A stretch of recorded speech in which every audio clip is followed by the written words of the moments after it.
আমি এখন না লালবাগ থেকে এত ঠান্ডাতে দেখে এভাবে এলাম, বুঝতে পারলে কি না? তা আমি না যেমন মানুষকে দেখে ভয় করি না, তেমন আমি ঠান্ডাকে দেখে ভয় করি না। আর আমি শুধু না একমাত্র আল্লাহ পাক রব্বুল আলামিনকে দেখে ভয় করি, কোনো মানুষকে দেখে ভয় করি না। তো তোমার সাহসটা কী করে হবে তোমাকে আমি বলছি দাঁড়াও।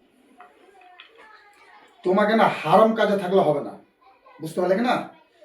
তুমি তখনই গেলে না এই পৃথিবীর কাছে, মানে পৃথিবীর যত মানুষ আছে তুমি সবার কাছে না তোমার মাথাটা উঁচু থাকবে, মানে এই পৃথিবীতে তোমার মাথা উঁচু থাকবে, বুঝতে লাগে না? হারাম কাজ কি কি হারাম কাজ? দেখো অনেক কিছু হারাম কাজ আছে। এই যে কিছু মানুষ আছে মুসলমান হয়ে এতটা যে খারাপ কাজ করে, দেখো কি কি খারাপ কাজ, কি কি খারাপ কাজ করছে। আল্লাহ গরুর গোশ খেতে দিয়েছে, ও গরুর গোশ খাবে, ঠিক আছে? আল্লাহ নামাজ পড়তে বলেছে, রোজা করতে বলেছে, মানুষকে ভালোবাসতে বলেছে। তো এগুলা না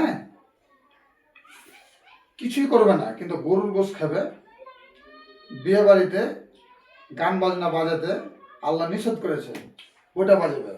এই মুসলমানের বাচ্চা কোনটাকার, আল্লাহ এতটি জিনিস পালন করতে বলেছে, তো তুমি পালন করছো না, আবার গরুর গোশ খাচ্ছ, আবার তুমি বিয়ে বাড়িতে তুমি গান বাজনা বাজেছ। মুসলমানের বেটা কোনটাকার, তোমার মতন মানুষকে কুকুরের গোশ খাওয়া দরকার। আমি রাকিব শেখ, তোমাকে আমি যে কথাটা বললাম কি না, তুমি ভাবছো আমি ভয় করি? আমি ভাইরাল হওয়ার লেগে আসিনি, হক কথা বলবো যেটুকু জানি, বুঝতে লাগে না? তখন আমি না অনেক কিছুর অনুষ্ঠান খাই না, বুঝতে লাগে না? তো আমি তোমাকে বলছি তুমি সুধরে যাও তাড়াতাড়ি। তোমাকে লজ্জা লাগে না? তুমি গান বাজনা বাজাইছো, আবার তুমি গরুর গোশ খাচ্ছ।